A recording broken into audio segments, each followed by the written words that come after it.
بسم اللہ الرحمن الرحیم۔ السلام علیکم۔ بالآخر بلی تیلے سے باہر آ گئی اور افغانستان میں طالبان نے اپنی کابینہ کا اور حکومت کا اعلان کر دیا۔ جس طرح کہ آپ واقف ہوں گے کہ ملا حسن اخند کو وزیر اعظم مقرر کیا گیا ہے، ان کے دو معاونین ہوں گے، ایک ملا برادر اور دوسرے عبدالسلام حنفی۔ اسی طرح امیر خان متقی کو وزیر خارجہ مقرر کیا گیا ہے، ملا عمر کے صاحبزادے ملا یعقوب کو وزیر دفاع مقرر کیا گیا ہے، عبدالحق وثیق وہ انٹیلیجنس کے چیف ہوں گے، استخبارات کے، اور وزیر خزانہ ہدایت اللہ بدری کو مقرر کیا گیا ہے، سراج الدین حقانی عرف خلیفہ وہ وزیر داخلہ ہوں گے، اور ان کے چچا خلیل حقانی وہ وزیر مہاجرین ہوں گے، اور اسی طرح نور اللہ نوری جو ہے وہ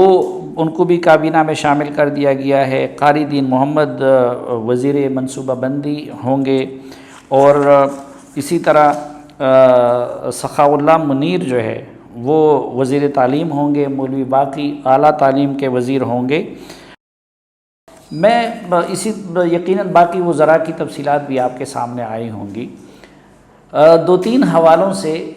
اس حکومت کا تجزیہ کرنا ضروری ہے۔ ایک یہ کہ اس میں کن چیزوں کو مد نظر رکھا گیا ہے۔ اگر آپ دیکھیں تو مجموعی طور پر حکومت سازی میں بھی طالبان نے جنگ کے دوران یا پہلی حکومت کے دوران یا طالبان تحریک کی آغاز کے دوران جس کی جتنی اہمیت تھی، جو حیثیت تھی یا جو قربانی تھی، اس کو مد نظر رکھا گیا ہے۔ مثلا ملا محمد حسن اخند وہ کوئی پولیٹیکل بندے زیادہ نہیں ہیں، ان کا نام بہت کم سننے کو ملتا تھا، لیکن ان کی یہ کوالیفیکیشن ہے کہ ایک تو وہ ان 4 بندوں میں ملا محمد عمر کے ساتھ شامل تھے جنہوں نے طالبان تحریک فارم کی تھی۔ دوسرا وہ علمی شخصیت ہے اور طالبان کی صفوں میں وہ اپنی تقوی کی وجہ سے مشہور تھے، تو سامنے تو وہ زیادہ نہیں تھے، لیکن خود پچھلے 15-20 سال میں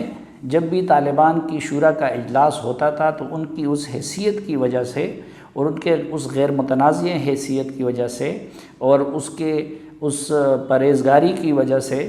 یا ان کے علمی حیثیت کی وجہ سے وہ طالبان کی شورا کی صدارت کیا کرتے تھے۔ ملا برادر جو ان کے نائب مقرر کیے گئے ہیں، آپ جانتے ہیں کہ وہ بھی ملا محمد عمر کے ابتدائی ساتھیوں میں تھے اور پھر پچھلی حکومت میں بھی حصہ دار رہے، اس کے بعد انہوں نے 8 سال جیل بھی کاٹی، اور پھر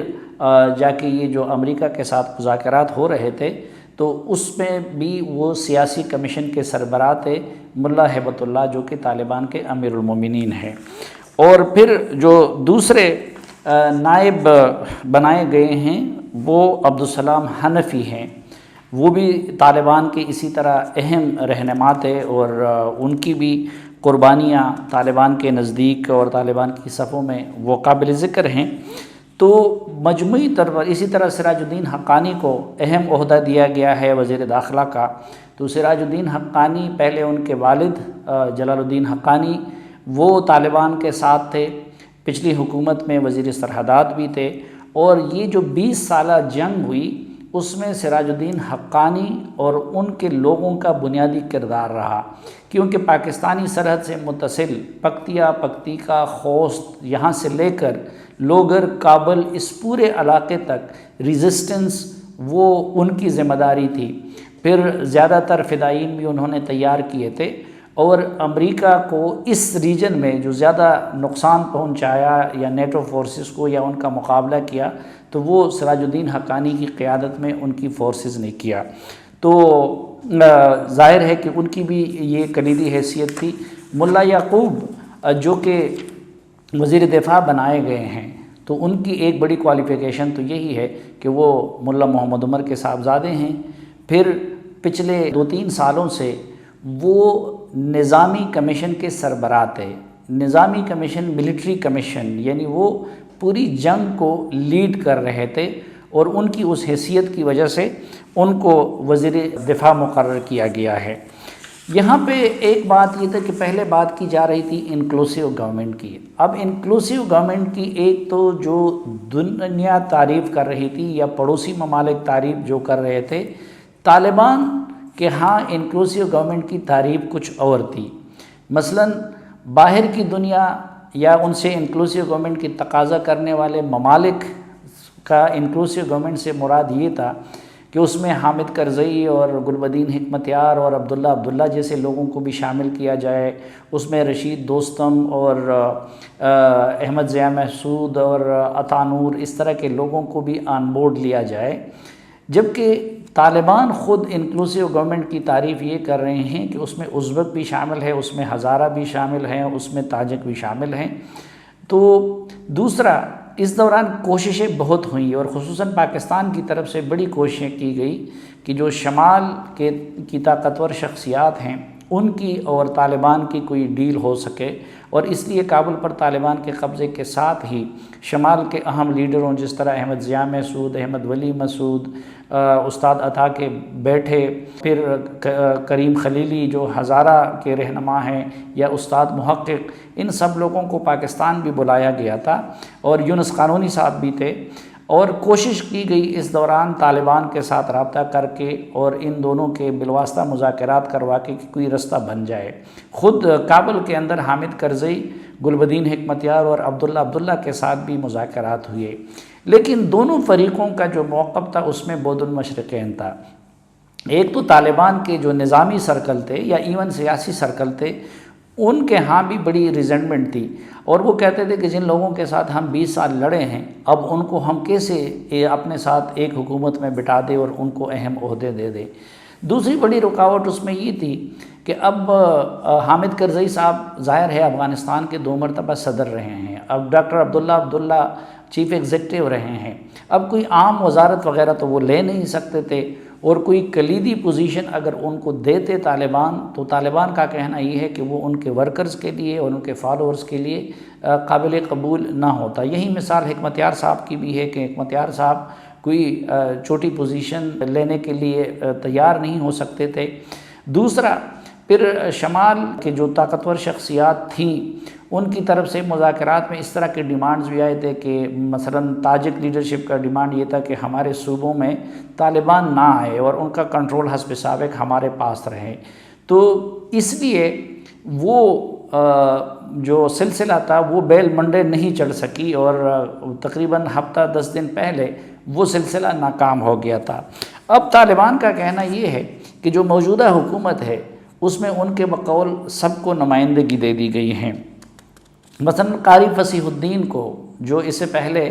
بدخشان صوبے کے طالبان کی طرف سے گورنر تھے، ان کو چیف آف آرمی سٹاف بنا دیا گیا ہے. تو وہ تاجک ہیں اور بدخشان صوبے سے ان کا تعلق ہے، اگرچہ وہ بھی شروع دن سے طالبان کے ساتھ ہی رہے ہیں. اسی طرح جو خود ایک ڈپٹی وزیر اعظم بنائے گئے ہیں ملا عبدالسلام حنفی، تو وہ بنیادی طور پر ازبک ہیں، اگرچہ وہ شروع سے طالبان کے ساتھ رہے ہیں لیکن وہ ازبک ہیں. تو وہ کہتے ہیں کہ ایک طرف ہم نے تاجک کو آرمی چیف کا عہدہ دیا ہے اور دوسری طرف ہم نے ڈپٹی پرائم منسٹر کا عہدہ ایک ازبک کو دے دیا ہے. تو وہ اس کو اپنی طرف سے انکلوسیو گورنمنٹ ہی سمجھتے ہیں. اسی طرح قاری دین محمد ہیں جو پلان کے وزیر بنائے گئے ہیں، وہ بھی تاجک ہیں. ایک اور حوالے سے ہم جو طالبان کی نئی کابینہ کو دیکھتے ہیں تو اس میں ایک تو وہی چیز نمایاں نظر آتی ہے کہ جس طرح میں نے پہلے کہا تھا کہ مثلا ایک بڑی تعداد ان لوگوں کی ہے کہ جو گوانتانامو جیل گئے. مثلا جو انٹیلیجنس چیف بنائے گئے ہیں عبدالحق وثیق، یہ طالبان کے پچھلے دور میں انٹیلیجنس کے ڈپٹی چیف تھے. پھر وہ جنگ کے دوران کمانڈ کر رہے تھے 9/11 کے بعد شمالی سائیڈ پہ. تو رشید دوستم نے عبدالحق وثیق کو اور ان کے ساتھیوں کو گرفتار کیا تھا، ان کو امریکیوں کے حوالے کیا گیا. تو عبدالحق وثیق نے بھی گوانتانامو کی جیل کاٹی ہے اور پھر وہاں سے رہائی کے بعد وہ قطر میں جو مذاکراتی ٹیم تھی اس کا حصہ تھے. عبدالحق وثیق جس طرح کہ ان کا انٹیلیجنس کا بھی تجربہ ہے، کیونکہ پچھلے دور میں وہ نمبر 2 تھے، اور پھر قربانی کے لحاظ سے بھی طالبان کہتے ہیں کہ ان کی قربانی بھی دیگر وزراء کی طرح کسی سے کم نہیں ہے۔ ایک اور جو اس نئی حکومت میں نظر آتی ہے، پہلے یہ خدشہ تھا کہ افغانستان میں روایتی طور پر جو لوئے قندھار اور لوئے پکتیا ہے ان کے درمیان بھی ایک سرد جنگ رہی ہے، کیونکہ زیادہ تر وقت افغانستان کو رول کیا گیا ہے یا قندھار کی طرف سے یا پھر لوئے پکتیا کی طرف سے۔ تو جو قندھار لوئے قندھار کا جب لفظ استعمال کرتے ہیں تو اس سے مراد صرف قندھار صوبہ نہیں لیا جاتا، بلکہ قندھار سے متصل جو 6-7 صوبے ہیں، مثلا زابل بھی لوئے قندھار کا حصہ ہے اور ہلمند بھی لوئے قندھار کا حصہ ہے۔ اسی طرح جب لوئے پکتیا کا ذکر ہوتا ہے تو صرف پکتیا اس سے مراد نہیں ہوتا، بلکہ خوست، پکتیکا، ایڈجیسنٹ جتنے بھی یہ مشرقی صوبے ہیں اس کو لوئے پکتیا کہا جاتا ہے۔ اب سراج الدین حقانی اور ان لوگوں کا تعلق لوئے پکتیا سے تھا، اور دوسری طرف طالبان موومنٹ میں زیادہ تر آغاز بھی اس کا قندھار سے ہوا تھا اور زیادہ لیڈرشپ بھی وہاں کی تھی۔ تو اس حوالے سے اگر ہم دیکھیں تو اس میں بھی وہ ایک کوشش کی گئی ہے کہ ایک توازن کو لایا جائے۔ مثلا خود وزارت داخلہ سراج الدین حقانی کو دیا گیا ہے، پھر ان کے چچا خلیل حقانی ان کو بھی وزارت دی گئی ہے، مہاجرین کی وزارت ہیں۔ پھر اسی طرح کنڑ صوبے سے تعلق رکھنے والے 2 بندوں کو بھی کابینہ میں شامل کیا گیا ہے جو سراج الدین حقانی کے گروپ کے لوگ سمجھے جاتے ہیں۔ مثلا شیخ خالد کو دعوت و ارشاد کا کمیشن کا سربراہ یا اس کی وزارت کا انچارج بنا دیا گیا ہے، تو وہ بھی سراج الدین حقانی کے قریبی لوگوں میں سمجھے جاتے ہیں اور ان کا تعلق کنڑ صوبے سے ہیں۔ اسی طرح مولوی نجیب اللہ جو ہیں وہ بھی کنڑ صوبے سے تعلق رکھتے ہیں، وہ بھی کیبنٹ کا حصہ بنے ہیں۔ پھر ایک اور حوالے سے بھی اس بیلنس کو برقرار رکھا گیا ہے کہ اگر کسی جگہ پہ وزارت ایک قومیت یا ایک علاقے کے بندے کو دی گئی ہے تو اس کے ساتھ نائب وزیر پھر دوسرے علاقے کے بندے کو یا دوسری قومیت کے بندے کو دیا گیا ہے۔ اگرچہ یہ عبوری کابینہ ہے اور اس میں کسی وقت بھی رد و بدل کیا جا سکتا ہے، لیکن ظاہر ہے کہ پھر بھی اس میں ان ساری نزاکتوں کو طالبان نے مد نظر رکھا ہے، اور شاید زیادہ وقت اس بات پہ لگا کہ اس بیلنس کو کس طریقے سے اس کابینہ میں نمایاں کیا جائے۔ امیر خان متقی وہ بھی شروع دن سے طالبان تحریک کے ساتھ ہیں اور پچھلی حکومت میں وزیر اطلاعات تھے، اور اب ان کو وزیر خارجہ مقرر کیا گیا ہے، اور ان کے ساتھ عباس تانکزئی کو نائب وزیر خارجہ مقرر کیا گیا ہے۔ ایک اور حوالے سے یہ بحث تھی کہ بھائی طالبان میں اب کوئی کس ملک کے قریب ہے، کوئی کس ملک کے قریب ہے، تو مثلا یہ سمجھا جا رہا تھا کہ عبدالقیوم ذاکر یا مولوی گل آغا وہ ایران کے زیادہ زیر اثر رہے ہیں۔ اگر پاکستان کے حوالے سے اسپیشلی دیکھا جائے تو مجموعی طور پر اس کابینہ کو پرو پاکستان کہا جا سکتا ہے۔ اگر بعد میں پاکستان نے کوئی بلنڈرز نہ کیے اور غلط ہینڈلنگ نہیں کی افغانستان کی، تو موجودہ جو کیبنٹ ہے اس میں وہ لوگ نہ ہونے کے برابر ہے جو پاکستان سے متعلق ہاسٹیلٹی رکھتے ہیں۔ مثلا سراج الدین حقانی ہیں، وہ پاکستان سے متعلق کوئی ہاسٹیلٹی نہیں رکھتے۔ امیر خان متقی وزیر خارجہ بنے ہیں، وہ پاکستان سے متعلق کوئی ہاسٹیلٹی نہیں رکھتے۔ ملا برادر وہ ڈپٹی بنے ہیں، تو ان کی بھی پاکستان کے ساتھ اس دوران اگرچہ جیل میں بھی رہے ہیں لیکن پچھلے عرصے میں پاکستان کے ساتھ ان کی قربت بڑی ہے۔ خود جو حکومت کے سربراہ ہے ملا حسن صاحب، ان کا بھی کوئی پاکستان سے متعلق ہاسٹائل رویہ نہیں رہا ہے، وہ کسی پاکستان یا کسی اور پڑوسی ملک کے وہ قریب نہیں سمجھے جاتے۔ تو مجموعی طور پر میرے خیال میں پاکستان کو یا جو انٹیلیجنس چیف ہیں وہ بھی پاکستان سے متعلق ان کا کوئی ہوسٹائل رویہ نہیں رہا ہے، اور جہاد کے دنوں میں وہ پاکستان کے اندر مہاجر رہے ہیں۔ تو اگر آگے کی ہینڈلنگ پاکستان نے ٹھیک رکھی تو میرے خیال میں یہ کابینہ اس وقت پاکستانی حکام کو اس پہ خوش ہونا چاہیے، اور ناراضگی کا کوئی پہلو پاکستان کے لیے اس میں موجود نہیں ہے۔ ایک بات اور مد نظر رکھنی چاہیے کہ اس کے بعد بھی طاقت اور اختیار کا اصل منبع وہ ملا ہبت اللہ اور ان کی شورا ہوگی، کیونکہ ملا ہبت اللہ جو ہے وہ افغان طالبان کے اب بھی امیر المؤمنین ہے، اور ان کو چیلنج کرنے والا کوئی نہیں ہوتا۔ یہ جتنے لوگ وزراء بنے ہیں یا جتنے ڈپٹی بنے ہیں یا باقی جتنے طالبان کی ہیرارکی ہے، ان سب نے ان کی بیعت کر رکھی ہے بطور امیر المومنین۔ اس لیے جو پچھلے طالبان حکومت میں